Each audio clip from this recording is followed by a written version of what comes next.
அல்லாஹ்விற்கு மொத்தம் 100 பேர் இருக்குது கேள்விப்பட்டிருப்போம். அந்த 100 பேர்ல 25 பேர் சொல்லிட்டு போயிருக்கிறாங்க.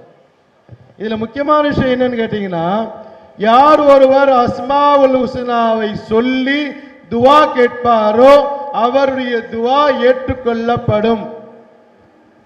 நான் சொல்லலைங்க, நபிகள் பெருமான ஸல்லல்லாஹு அலைஹி வஸல்லம் அவர்கள் சொல்லி இருக்கிறாங்க, அஸ்மாவுல் ஹுஸ்னாவை சொல்லியதற்கு பிறகு யா அல்லாஹ் உனது திருப்பெயரை கொண்டு நான் கேட்கிறேன், எனக்கு இதை கூடு என்பதாக சொல்லவுடன் அல்லாஹ் சந்தோஷத்தில் எல்லாத்தையும் கொடுத்துறான்.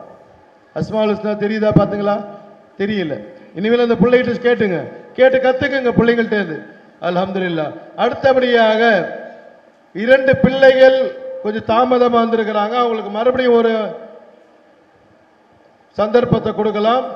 ஆத்திப், முகமது ஃபர்ஹான் 2 பேரும் வாங்க. ஹதீஸ் மனனம் என்ற தலைப்பில். அர்ஷதா.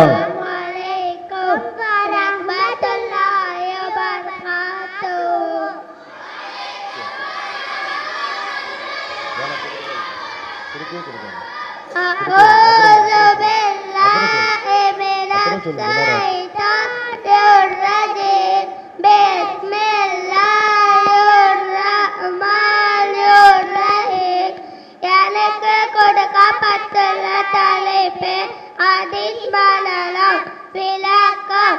நபி ஸல்லல்லாஹு அலைஹி வஸல்லம் அவர்கள் அறிவித்தவைகள் செய்த செயல் மற்றும் அங்கீகாரங்கள் ஆகியவற்றுக்கு ஹதீஸ் என்று கூறப்படும்.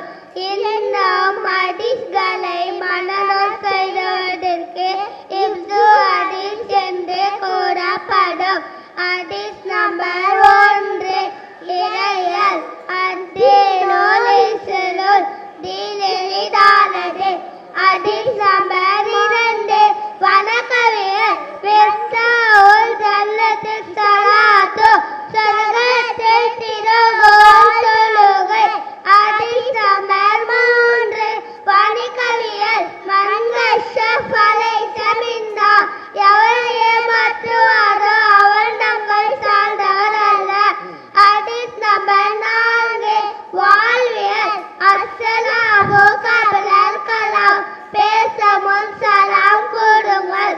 ஹதீஸ் நம்பர் 5, பண்பியல் அலைக்கும் பிஸ்ஸிதீகி, எப்போது உண்மையை பேசுங்கள். அஸ்ஸலாமு அலைக்கும் வரஹ்மத்துல்லாஹி வபரகாத்துஹு. மாஷா அல்லாஹ், மாஷா அல்லாஹ். ஹதீஸ் மனனம் நல்ல அருமையா சொன்னாங்க பிள்ளைங்க.